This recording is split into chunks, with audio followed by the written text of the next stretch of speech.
नाज़रीन, आज हम आपको एक ताबूत के बारे में बताने जा रहे हैं जिसका जिक्र कुरान करीम में आया है। एक ऐसा मुक़द्दस ताबूत जो अंबिया कराम की विरासत रही, जिसको फ़रिश्तों ने थामा हुआ था, जिसमें अल्लाह ताला की जानिब से खैर है, जिसमें अंबिया कराम के मुक़द्दस तबरुकात हैं और जिसके साथ अल्लाह की फ़ौज रही है। सूरह बकरा आयत नंबर 248 में है कि और उनके नबी ने उनसे फ़रमाया, इसकी सल्तनत के मिन जानिब अल्लाह होने की निशानी ये है कि तुम्हारे पास संदूक आएगा और उसमें तुम्हारे रब की तरफ से सुकून क़ल्ब का सामान होगा और कुछ आले मूसा और आले हारून के छोड़े हुए तबरुकात होंगे।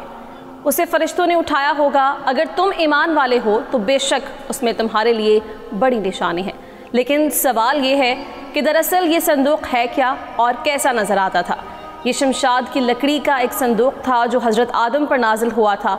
ये आपकी आखिर ज़िंदगी तक आपके पास रहा, फिर बतौर मिरास या के बाद दीगरे आपकी औलाद को मिलता रहा, यहाँ तक कि ये हज़रत याकूब अलैहिस्सलाम को मिला और आपके बाद आपकी औलाद बनी इसराइल के कब्ज़े में रहा और हज़रत मूसा को मिल गया तो आप उसमें तौरात शरीफ और अपना ख़ास सामान रखा करते थे।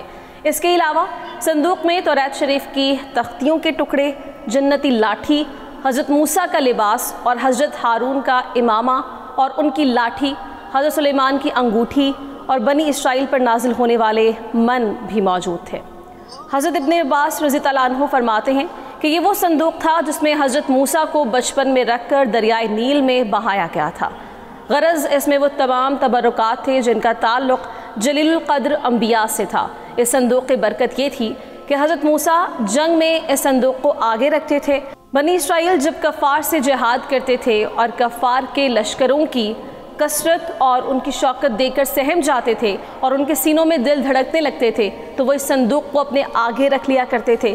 तो फिर इस संदूक से ऐसी रहमतों और बरकतों का ज़हूर होता था कि मुजाहिदीन के दिलों में सुकून और इत्मीनान का सामान पैदा हो जाता था और मुजाहिदीन के सीनों में लरसते हुए दिल पत्थर की चट्टानों से ज़्यादा मजबूत हो जाया करते थे। ताहम जब बनी इसराइल अल्लाह अज़्ज़वजल की बहुत ज़्यादा नाफरमानी करने लगे तो उन पर यह गज़ब हुआ कि कौम अमालिका के बहुत बड़े लश्कर ने उन पर हमला किया और उनकी बस्तियां तबाह कर दी और ये ताबूत सकीना भी उठा कर ले गए। इसके बाद कौम अमालिका ने ताबूत को गंदी जगह रख कर बेअदबी की, जिसके नतीजे में वो मुख्तलिफ बीमारियों का शिकार हुए और उनकी 5 बस्तियाँ हलाक हो गईं। उन्हें यकीन हो गया कि यह सब मुक़द्दस ताबूत की बेअदबी का नतीजा है।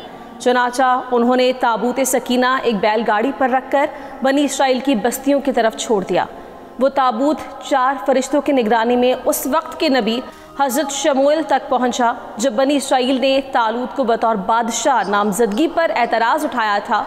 तब हज़रत शमूएल ने फरमाया कि इसकी बादशाही की निशानी ये है कि एक ताबूत नाजिल होगा जिसको चारों जानिब से फरिश्ते उठाए हुए होंगे और तालूत को बादशाह नामजदगी के वक्त ताबूत सकीना नाजिल हुआ। यूं बनी इसराइल को दोबारा ये अजीम नेमत हासिल हो गई।